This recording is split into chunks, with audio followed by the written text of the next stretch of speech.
Hello guys, in this video I'm gonna show you how to send sound emoji in Messenger.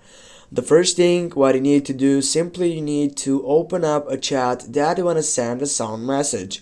For example, I will go with the first chat section, and now if I go and tap on that section, and if I go on my right wing with that sticker side, as you can see here I have 5 options for getting up through these sites. If I go to first one, as you can see, it shows me this one. On the second one, it gives me the sticker sites. Here the third site is by Giphy and Tenor. The fourth selection is by getting through these emojis, and the last selection, or the fifth selection, here it is, that sound emojis. As I scroll down here, I'm gonna find out more options to get up through this process.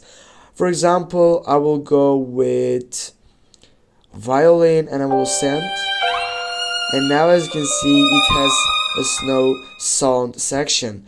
If I scroll down and if I go with, I don't know, maybe with basketball sand, as you can see, if I send it, it brings me with a sending sound emoji.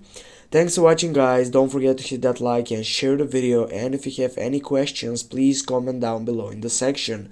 See you soon guys, and have a nice day.